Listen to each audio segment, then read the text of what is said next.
Hello students, NCERT physics class 12th में आप सभी का स्वागत है। आज का हमारा टॉपिक है चुंबकीय क्षेत्र में स्थित धारावाही कुंडली पर लगने वाले बल आघूर्ण का व्यंजक व्युत्पन्न कीजिए। तो सबसे पहले तो हम प्रश्न ही इसको अच्छे से समझ लेते हैं कि इसमें लिखा क्या है। तो प्रश्न समझने के लिए आपको यहाँ पे थोड़ा रफ में देखना होगा। एक समान चुंबकीय क्षेत्र बी वेक्टर में हमने सबसे पहले एक रुके हुए आवेश को रखा, तो रुके हुए आवेश पर कोई भी बल नहीं लगा। लेकिन जैसे ही हमने किसी क्यू आवेश को भी वेग से चुंबकीय क्षेत्र के अंदर प्रवेश कराया तो उस पर बल लगता है, जिसे हम लॉरेंज बल कहते हैं, क्योंकि लॉरेंज नाम के वैज्ञानिक ने इस पर अध्ययन किया था, तो उनके सम्मान में हम इसे लॉरेंज बल कहते हैं। और ये जो बल होता है ये होता है क्यू भी बी साइन थीटा। इसके बारे में हमने अध्ययन किया हुआ है। इसी तरीके से एक समान चुंबकीय क्षेत्र में यदि हम कोई धारावाही चालक रख दें, धारावाही चालक का मतलब ऐसा चालक जिसमें से धारा बहाई जा सके। मान के चलिए कि हमने ए बी धारावाही चालक किसी चुंबकीय क्षेत्र में रख दिया जिसमें आई धारा बह रही है, तो इस पर भी एक बल कार्य करता है जिसे हम लॉरेंज बल कहते हैं।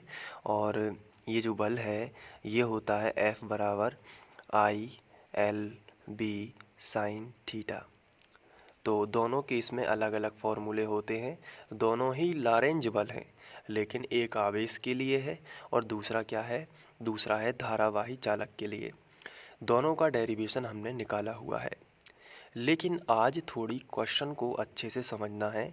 इसमें भी एक समान चुंबकीय क्षेत्र है बी वेक्टर, लेकिन इसमें अब हमें ना तो आवेश को रखना है ना किसी धारावाही चालक को। अब हमें क्या रखना है, धारावाही कुंडली। तो ये धारावाही कुंडली क्या होती है, देखिए धारावाही कुंडली वृत्ताकार भी हो सकती है, आयताकार। ये होता क्या है कि जैसे एक लंबा सा तार का टुकड़ा है, तो इस तार के टुकड़े को हम आयताकार फ्रेम में बना सकते हैं इस तरीके से, ये देखिए, या फिर हम इसे वृत्ताकार भी बना सकते हैं। हम नॉर्मली आयताकार से इसे समझते हैं।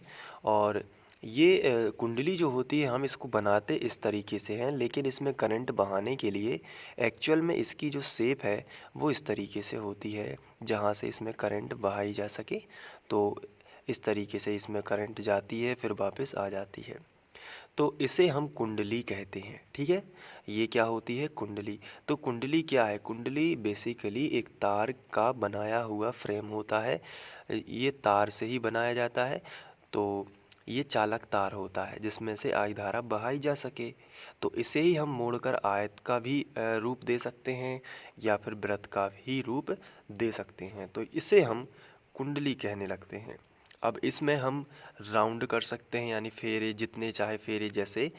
हमने क्या किया, अब इसको कैसे बनाते हैं, इसको बनाने के लिए जैसे तांबे का पतला तार है, तो इसे हमें आयताकार शेप में रखना है। इस तार को हमें आयताकार शेप में रखना है। तो हम क्या करते हैं, पहले मुलायम लोहे का कोई ऐसा फ्रेम बना लेते हैं। इस तरीके से कोई फ्रेम बना लेंगे, ये देखिए। अब इसमें हम क्या करेंगे, तार को लपेटते जाएंगे, तो वो उसका जो बनेगा शेप बनेगा वो अपने आप ही क्या बन जाएगा, आ, आयताकार बन जाएगा। जैसे तांबे का तार है तो उसको हम इस तरीके से लपेटते जाएंगे तो बहुत सारे उसके राउंड हो जाएंगे। ये ज़्यादा राउंड क्यों लगाने होते हैं, इसको आपको पता है कि इसमें ज़्यादा से ज़्यादा हमें क्या मिलेगी, करंट मिलेगी और प्रेरित धारा भी हमें मिलेगी। अब इसके बारे में हम फेरों की संख्या के बारे में बाद में चर्चा करेंगे। पहले हम क्या करते हैं कि आयताकार फ्रेम बना के उसमें तार लपेटते जाते हैं, तो तार की जो शेप है वो आयताकार अपने आप ही आ जाती है। अब उसमें होता क्या है कि इसमें एक एक सिरा और दो सिरा इस तरीके से शुरुआती पॉइंट और जो एंड पॉइंट है दोनों को निकाल देते हैं और इसको बैटरी से जोड़ देते हैं, तो इसमें करंट फ्लो होने लगती है। ये है कुंडली के बारे में।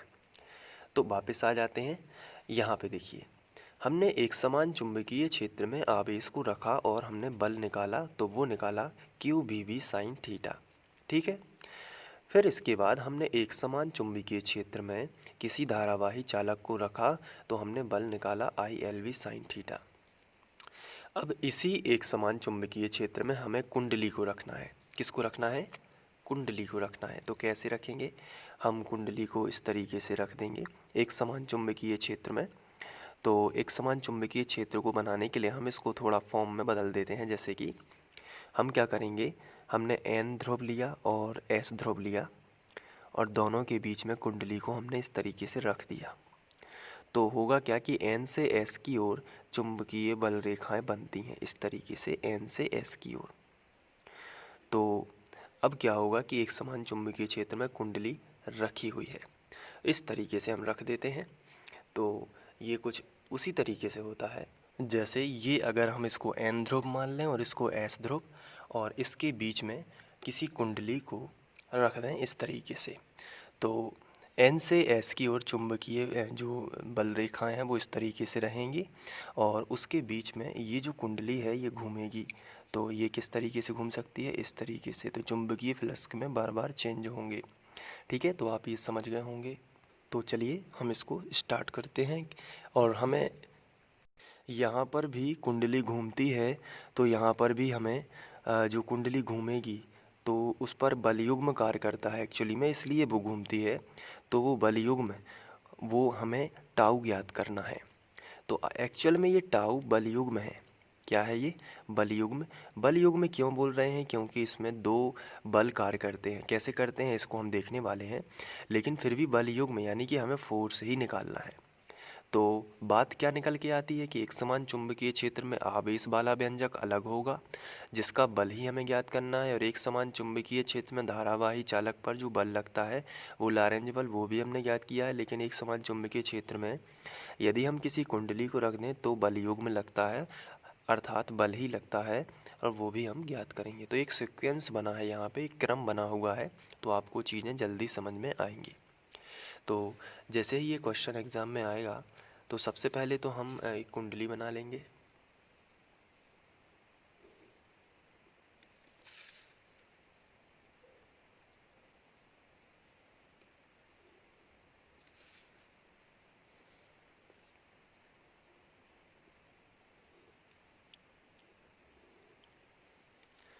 ठीक है, और इस कुंडली को हम लूप भी बोलते हैं, इंग्लिश में लूप। ठीक है, और इसे हम नाम दे देते हैं A, B, C और D। इस तरीके से आपको नाम दे देने हैं।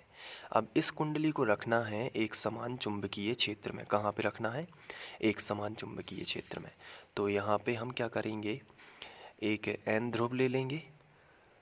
तो इस तरीके से हमें बना देना है कि ये हमने लाइन खींची और यहाँ पे भी हमने लाइन खींच दी और यहाँ पे भी इस तरीके से, बस। तो ये यहाँ पे आपको लिख देना है N। ये N चुंबक हो गया, N ध्रुव वाला, और इतनी ही दूरी पर, लगभग इतनी ही दूरी पर, आप चाहें तो स्केल से भी नाप सकते हैं, लगभग नापना है, ऐसी कोई बात नहीं होती है। तो ये जो है यहाँ पे हम S बना लेते हैं।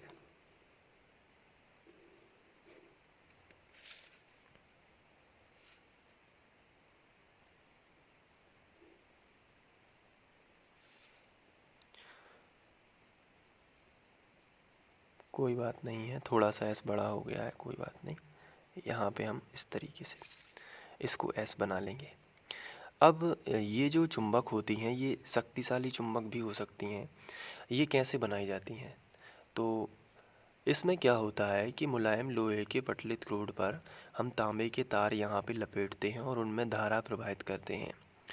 तो धारा का जो चुंबकीय प्रभाव होता है उसके कारण ये पोल बन जाते हैं। जैसे हमने यहाँ पे तांबे के तार लपेट दिए, इसको थोड़ा अच्छे से समझना है। तो यहाँ पे देखिए, जैसे ये N पोल है, तो इसमें कैसे बनाया जाता है ये चुंबक टाइप में?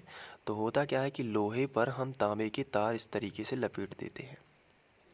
ये देखिए, हमने तांबे के तार को लपेट दिया। अब इसमें धारा प्रवाहित कर दी। तो धारा प्रवाहित करेंगे तो क्या होगा, जब किसी चालक तार में धारा प्रवाहित की जाती है तो उसके चारों ओर क्या उत्पन्न होता है? चुंबकीय क्षेत्र। तो ये क्या बनाएगा? चुंबकीय क्षेत्र। तो इससे हमें चुंबकीय क्षेत्र मिल जाएगा, और ये ऑस्टेट का प्रयोग जो था उससे। तो ये धारा का चुंबकीय प्रभाव है, तो इसलिए ये चुंबक उसी से बनाई जाती है। अब जैसे हमने इसमें कुंडली में करंट फ्लो कराई, कैसे, मान के चलिए हमने नीचे की ओर करंट फ्लो करा दी, तो हमने चिन्ह बना दिया इस तरीके से। तो नीचे की ओर फ्लो कराएंगे तो ये इस तरीके से यहाँ ऊपर का पोर्शन बनेगा, ठीक है।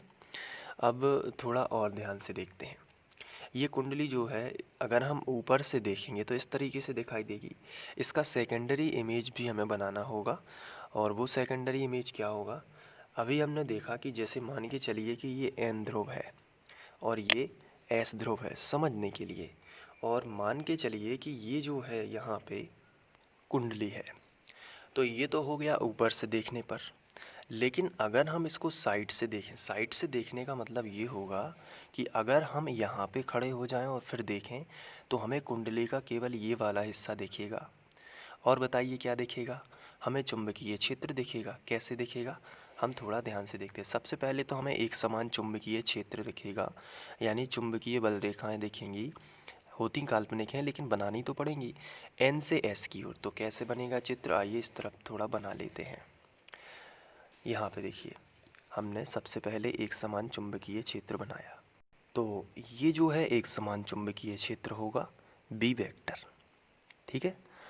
तो ये वाला हमने बनाया है कि यहाँ से रेखाएं जो निकलेंगी वो यदि हम यहाँ से देखेंगे तो ये, और कुंडली का हमें केवल ये वाला हिस्सा दिखेगा।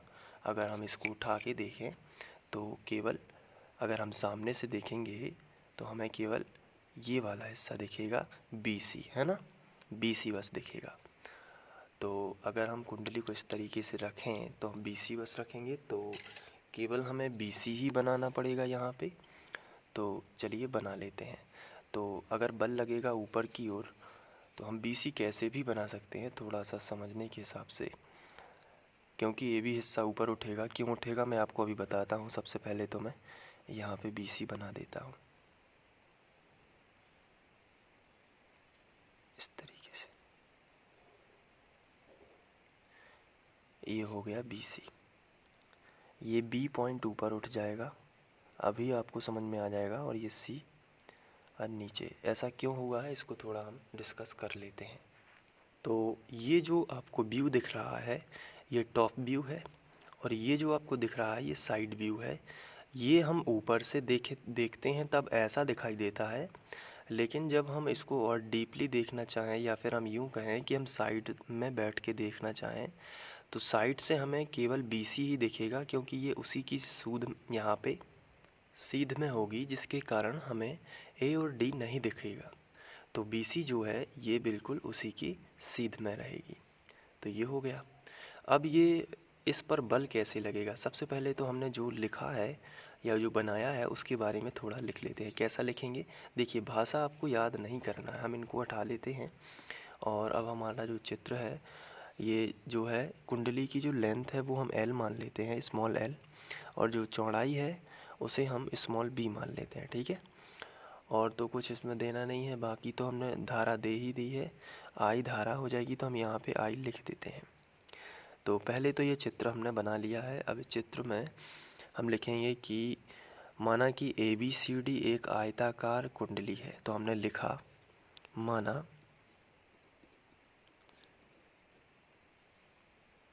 ABCD एक आयताकार कुंडली है, ये हमने लिख लिया, ठीक है। अब इस कुंडली को हमने कहाँ रखा है, चुंबकीय क्षेत्र के अंदर। तो हम लिखेंगे जिसे चुंबकीय क्षेत्र NS के मध्य रखा हुआ है, जिसे चुंबकीय क्षेत्र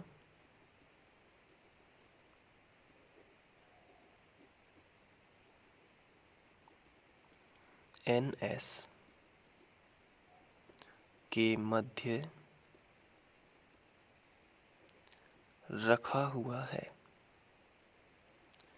या रखा गया है, ऐसा भी लिख सकते हैं। ये भाषा इसलिए आपको ज़रूरी है लिखना मन से, क्योंकि ये आपको याद नहीं करना है। कुछ बच्चे इसको याद करने लगते हैं, जिससे उनका काफ़ी टाइम और प्रेशर बढ़ जाता है। ये वही चीज़ लिखी होती है जो यहाँ पे चित्र में हमें दिखाई दे रही है। अब कुंडली के बारे में हम लिख रहे हैं चूँकि, तो कुंडली की लंबाई चौड़ाई भी बता देते हैं। तो पहले क्या है, कुंडली की लंबाई L है तथा चौड़ाई B है, तो हम ये लिख लेते हैं। कुंडली की लंबाई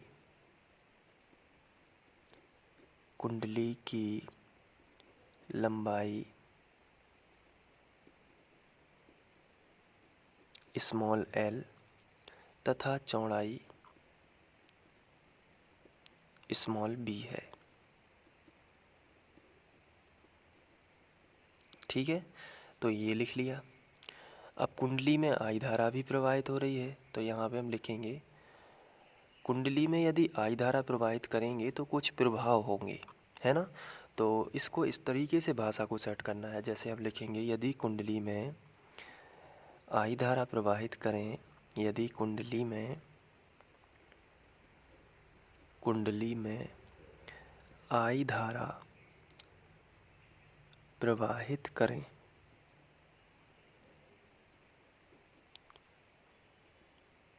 तो क्या होगा। आइए थोड़ा इसको समझते हैं फिर लिखते हैं।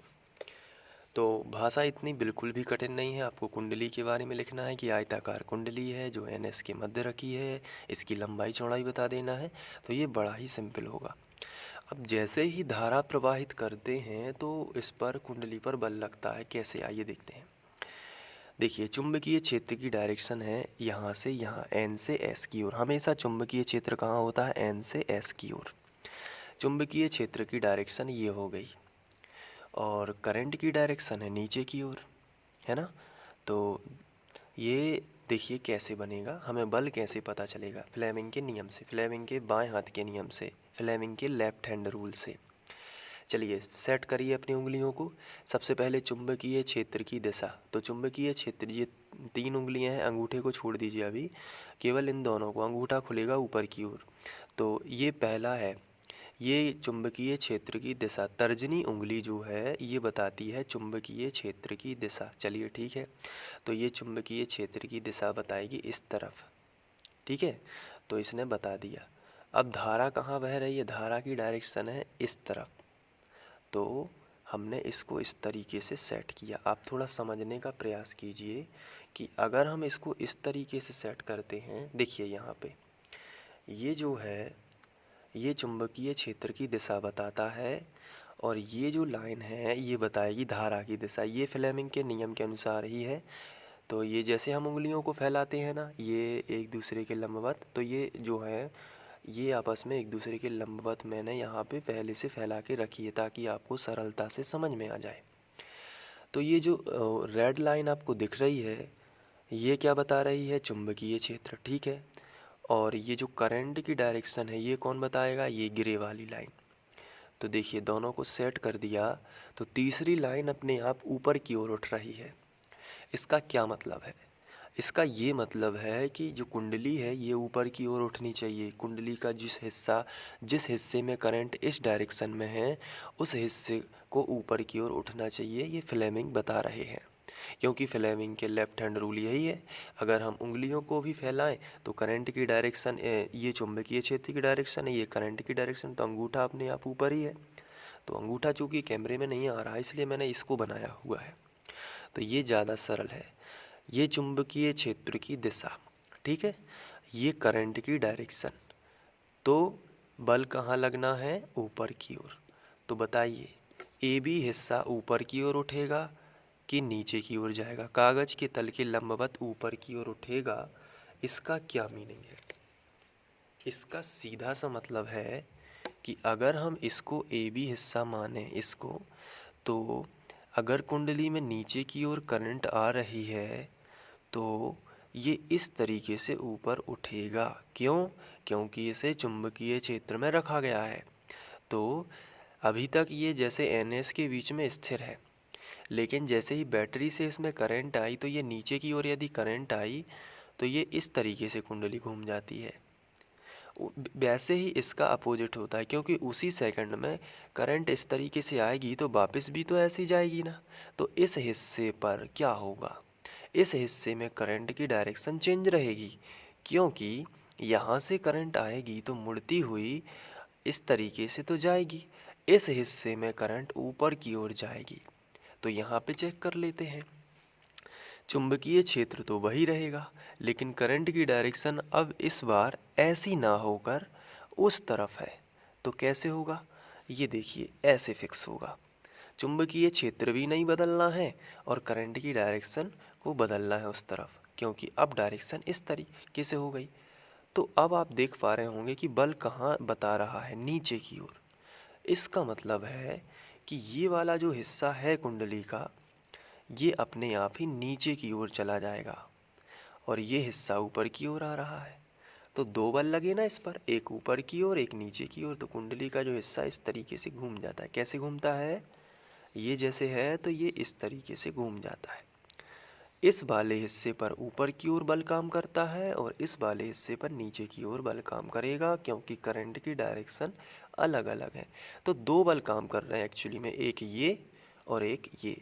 एक इस पर ऊपर की ओर उठाने में और इस पर नीचे की ओर दबाने में, जिससे कुंडली घूम जाती है। अगर हम मान के चलिए कोई भी चीज़ है, इसको ऊपर से उठाएंगे और इसको नीचे दबाएंगे तो ये घूमेगी तो ही, रुकी थोड़ी रहेगी एक जगह, क्योंकि इसको ऊपर की ओर उठाएंगे, इसको नीचे की ओर उठाएंगे। तो बस वही है। तो यहाँ पे एक साथ में दो बल काम कर रहे हैं।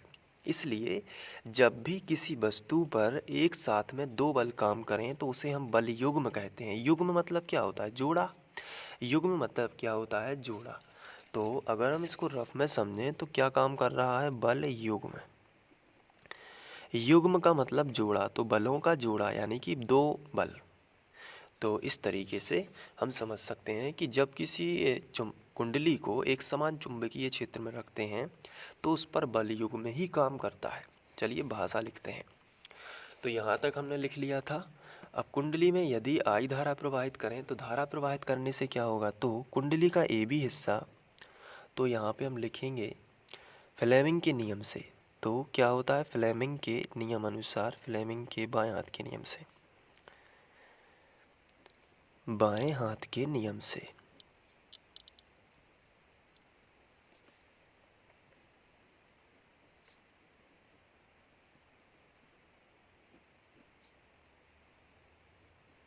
फ्लेमिंग के बाएं हाथ के नियम से भुजा ए बी पर,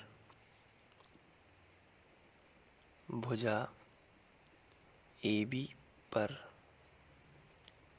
अब जो भुजा ए बी है इस पर ऊपर की ओर, तो कौन कितना बल लगेगा। तो वैसे अगर हम देखें तो ये तो है एक, अगर इसको बस देखें ए बी को, तो ये तो एक तार होगा, है ना, इस तरीके से, जो चुंबकीय क्षेत्र की कैसा है, लंबवत होगा।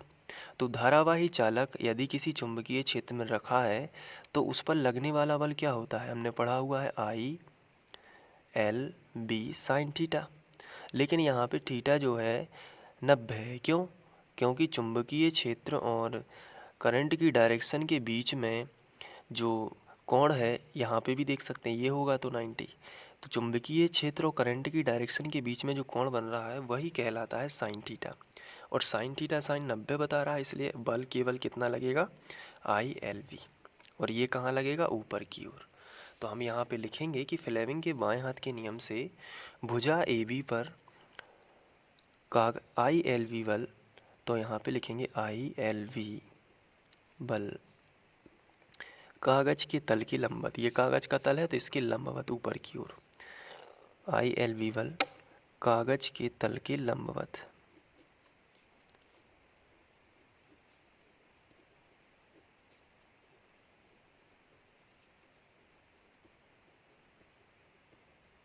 ऊपर की ओर,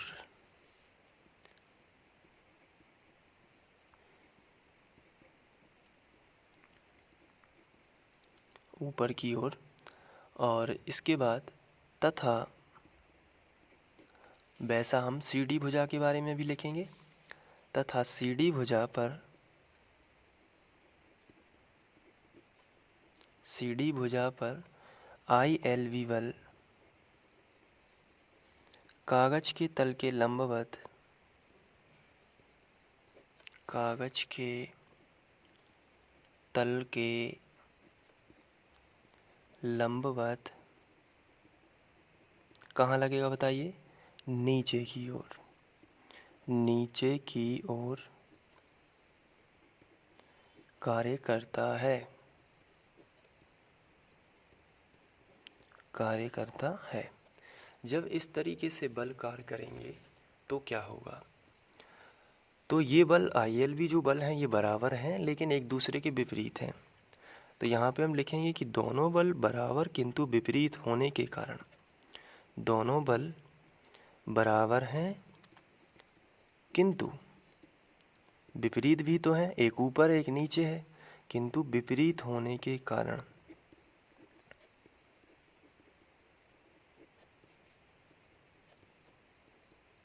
एक बलयुग्म का निर्माण करते हैं, एक बलयुग्म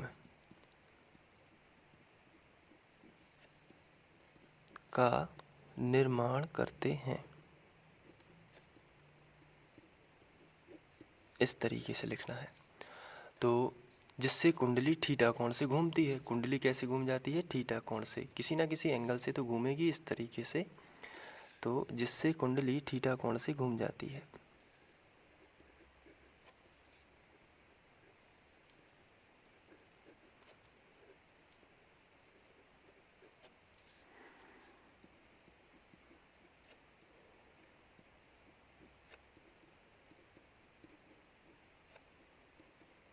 ठीक है।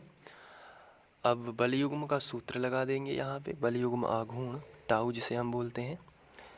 तो बलयुग्म आघूर्ण हम ज्ञात करना चाहते हैं कि कितना फोर्स लगा बलयुग्म आघूर्ण।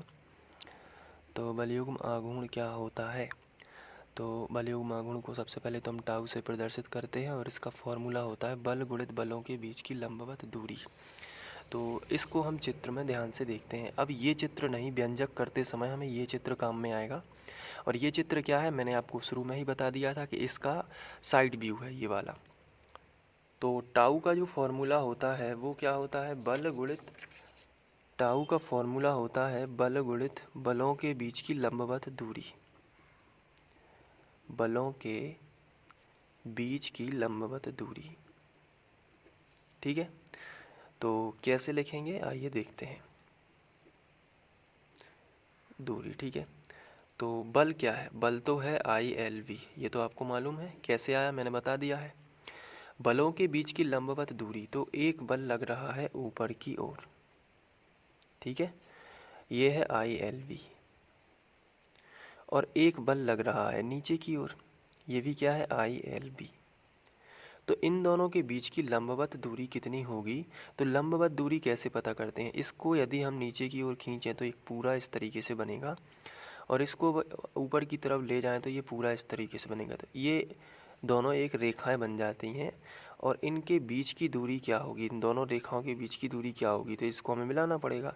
तो हम इस तरीके से यदि मिला दें तो अब यहाँ पे एक नाम दे देते हैं, मान के चलिए हमने E नाम दे दिया।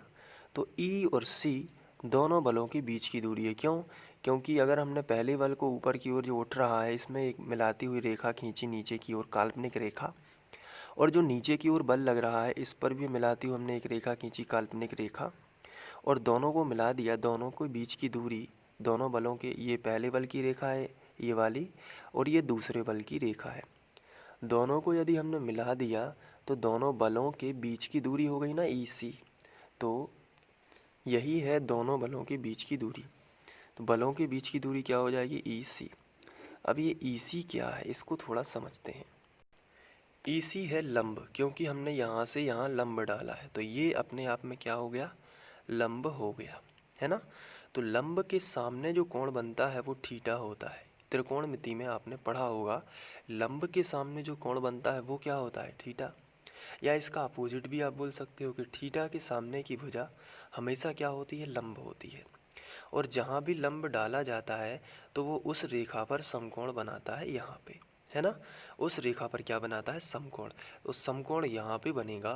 तो फिर त्रिकोणमिति के नियम से समकोण के सामने की भुजा क्या होती है? कर्ण। ये देखिए, तो एक समकोण त्रिभुज बन गया लंब कर्ण।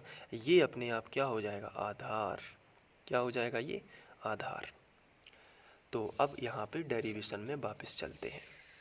हमें निकालना था बल आघूर्ण। बल आघूर्ण होता है बल गुणित बलों के बीच की लंबवत दूरी, यानी कि ये वाला। तो बल कितना है? ILV। तो हमने यहाँ पे लिखा ILV गुणित बलों के बीच की लंबवत दूरी कितनी है EC, तो हमने यहाँ पे लिख दिया EC। ठीक है, और इसको हमने बनाया समीकरण 1, क्योंकि हमें EC का मान निकालना है। तो अब हम EC का मान निकालना है तो हम जाएंगे अपने समकोण त्रिभुज BEC में, क्योंकि बीच में हमें E बताना है, क्योंकि E पर समकोण है। तो हम यहाँ पे लिखेंगे समकोण त्रिभुज BEC में। ठीक है, अब EC का मान हमें निकालना है, तो EC का मान निकालना है और BC हमें दिया गया है। अब आप कहोगे कि BC हमें कहाँ दिया गया है, इसमें देखिए BC कितना है, B है ना, स्मॉल b। यहाँ पे BC जो है कुंडली की चौड़ाई है। क्योंकि हम इसे साइड से देख रहे हैं तो कुंडली जो यहाँ पे हमें इस तरीके से रखी हुई है, वही कुंडली यहाँ पे एक समान चुंबकीय क्षेत्र में इस तरीके से रखी हुई है, जिसका ये हिस्सा उस तरफ है और ये हमें दिख रहा है। और ये क्या है, BC, तो ये चौड़ाई B होगी ना। तो हमें ज्ञात क्या करना है, EC, और हमें दिया क्या गया है, B।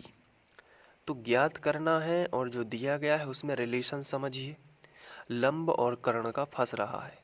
जो हमें ज्ञात करना है, जो हमें दिया गया है, उसमें रिलेशन क्या है, जो हमें ज्ञात करना है वो तो लंब है और जो हमें दिया गया है वो कर्ण है। तो लंब बटे कर्ण हम लिख सकते हैं, और लंब बटे कर्ण किसका फॉर्मूला बनता है, साइन का। इसलिए हमें समकोण त्रिभुज में साइन लेना चाहिए, जिससे हमें EC का मान आसानी से मिलेगा। तो हम इसलिए अपने डेरिवेशन में समकोण त्रिभुज BEC में साइन थीटा का फॉर्मूला लगाएंगे, जो होता है लंब बटे कर्ण। तो लंब कितना है, चित्र में देख लीजिए, लंब हमारा EC है और कर्ण हमारा BC है। तो EC बटे BC,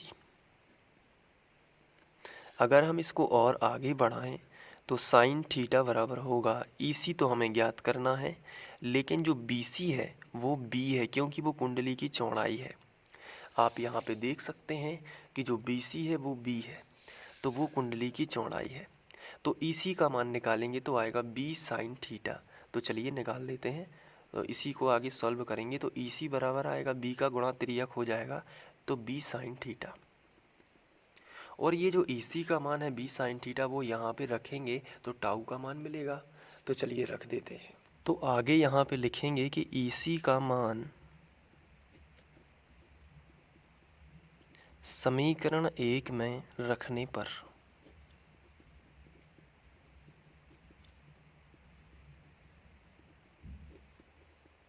चलिए यहाँ पे रखते हैं, तो टाउ से स्टार्ट करते हैं। टाउ बराबर ILV और EC क्या है, EC तो हमारा है B साइन थीटा, तो यहाँ पे आ गया B साइन थीटा। अब यहाँ पे L भी है और B भी है, तो यहाँ पे L और B को साथ में लिखेंगे, IL गुणित B into B sine theta. अब आप सोच रहे होंगे कि L और B को साथ में क्यों लिखा है, तो ये इसलिए लिखा है क्योंकि अगर आप ध्यान से देखें तो यहाँ पे देखिए, लंबाई गुणित चौड़ाई स्मॉल l, और b को साथ में तो लिखना चाहिए, क्योंकि लंबाई गुणित चौड़ाई आयत का क्षेत्रफल होता है, क्योंकि कुंडली कैसी है, आयताकार। तो लंबाई गुणित चौड़ाई क्या बनाएगा, एरिया, ये पूरा एरिया कुंडली का। तो इसलिए हमने यहाँ पे जानबूझ के लिखा हुआ है l गुणित b, ताकि हम इसको a लिख सकें और बाकी i और b ज्यों का त्यों और साइन थीटा भी ज्यों का त्यों। तो ये आपका बनेगा टाउ, है ना। तो ये जहाँ पे आपको लिखना है कि L गुणित B that is equal A बराबर कुंडली का क्षेत्रफल, कुंडली का क्षेत्रफल। ठीक है, तो ये आ गया। यदि कुंडली में फेरों की संख्या हो ज़्यादा से ज़्यादा, जैसे कि एक फेरा है, ऐसे कई सारे तार यदि लपेटे जाएं तांबे के, जैसे कि मैंने आपको शुरुआत में बताया है, तो इसमें n और जोड़ देंगे तो हो जाएगा NIAB साइन थीटा। तो ये हो जाएगा आपका बलागुण का व्यंजक। अब यहाँ पे कुछ चीज़ें मेंशन कर लेते हैं, जैसे कि स्थिति 1 लगाते हैं। स्थिति 1 में क्या है, यदि थीटा अपना 0 हो, यदि थीटा कितना हो, 0 अंश। तो थीटा 0 का एक्चुअल में मतलब क्या है, तो उसको समझने के लिए आपको चित्र में देखना होगा। थीटा 0 है, इसका सीधा सा मतलब ये है कि कुंडली घूमी ही नहीं है, क्योंकि कुंडली घूमती है तो थीटा बनता है ना। ये देखिए, ये अक्ष है, मान के चलिए ये चुंबकीय क्षेत्र है और ये कुंडली है। तो अभी जो है यहाँ पे हम देखें, ध्यान से देखना है, इसको थोड़ा दूसरे तरीके से समझते हैं। इसके लिए आपको क्या करना होगा, कुंडली का क्षेत्रफल सदिश या एरिया वेक्टर पता होना चाहिए, तभी आप थीटा के बारे में समझ सकते हैं। आइए इसको समझते हैं। मान के चलते हैं ये जो कुंडली है इसके बीच का एरिया ये है ना। तो एरिया जो है इसका वेक्टर होता है, क्या होता है इसका वेक्टर, यानी क्षेत्रफल की दिशा होती है, तो वो हमेशा उसके लंबवत होती है, परपेंडिकुलर, इस तरीके से। तो अब हम क्या करेंगे, इसको समझने के लिए हम यहाँ पे थोड़ा सा ध्यान से देखेंगे और हम आज से क्लियर कर लेंगे कि हमें किस तरीके से दिशा बतानी है। ये मान के चलिए ये इसका सदिश है, ठीक है। तो अब हम कुंडली का एरिया इसको बस लेते हैं, और अब जब कुंडली इस तरीके से रखी है तो इसका एरिया वेक्टर कहाँ होगा, ये होगा। और चुंबकीय क्षेत्र कहाँ है, चुंबकीय क्षेत्र तो ये है। तो ये चुंबकीय क्षेत्र के साथ कितना एंगल है बताइए, चुंबकीय क्षेत्र के साथ कितना एंगल है, 90 डिग्री। तो जब कुंडली चुंबकीय क्षेत्र में इस तरीके से रखी है तो 90 अंश का कोण होगा, और अगर कुंडली घूम जाती है इस तरीके से तो बताइए कितने अंश का कोण होगा। तो चुंबकीय क्षेत्र की डायरेक्शन ये है, यहाँ पे चुंबकीय क्षेत्र की डायरेक्शन ये है, और एरिया वेक्टर कहाँ होगा, इस क्षेत्रफल के लंबवत होता है ना, तो वो तो यहाँ पे होगा, क्योंकि ये अगर इस तरीके से होगा तो यहाँ पे होगा। जब कुंडली घूम जाएगी तो इस तरीके से घूमेगा ना, तो एरिया कहाँ पे होगा बताइए, एरिया होगा, एरिया वेक्टर यहाँ पे होगा। तो चुंबकीय क्षेत्र और एरिया वेक्टर के बीच में कोई एंगल नहीं बनेगा, देखिए आप, है ना। तो यहाँ पे 0 होगा। अब आपको यहाँ पे देखना है, अगर हम यहाँ पे थीटा जो है, ये देखिए, यदि स्थिति एक थीटा 0 कर दें तो टाउ कितना मिलेगा, साइन 0 का मान 0 ही होता है, तो NIAB, और साइन 0 की जगह पर 0 रखेंगे तो ये 0 हो जाएगा, तो टाउ आपको मिलेगा 0। और यदि स्थिति सेकंड यदि देखें हम, स्थिति सेकंड यदि थीटा की जगह पर कितना हो जाए 90, तो साइन 91 होता है, इसलिए टाउ बराबर होगा NIAB साइन 90, और साइन 90 कितना होता है 1, तो NIAB हो जाएगा 1, इसका गुणा हो जाएगा।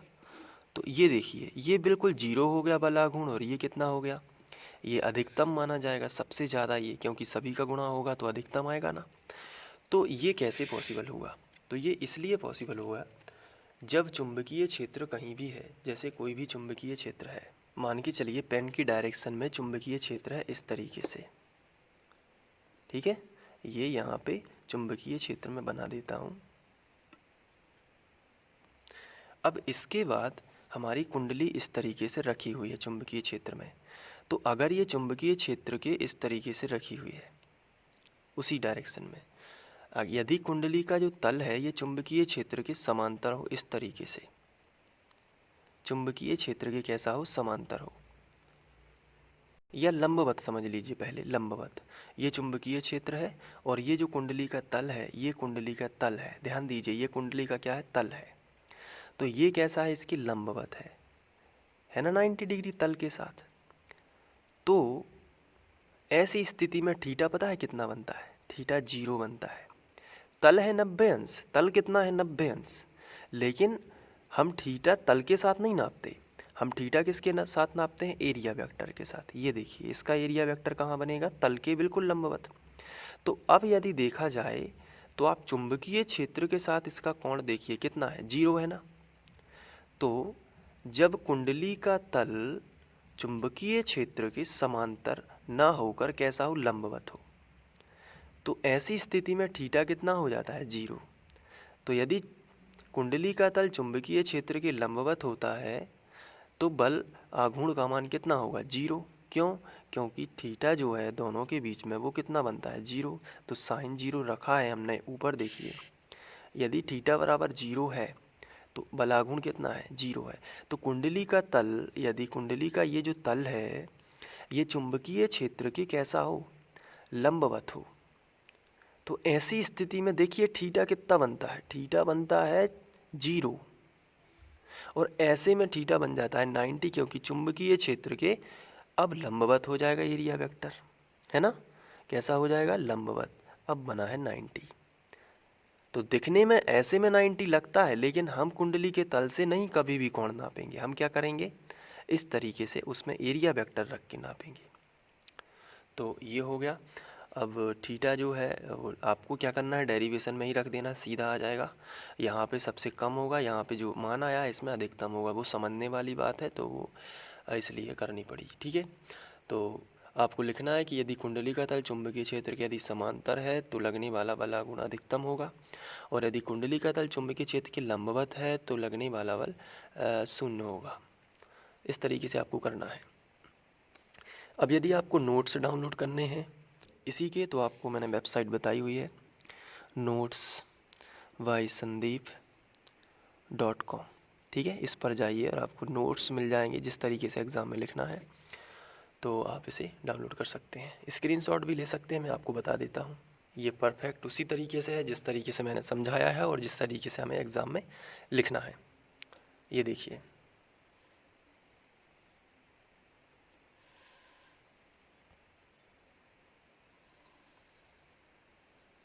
नोट्स आपको डाउनलोड करना है तो आप वेबसाइट पर जा सकते हैं।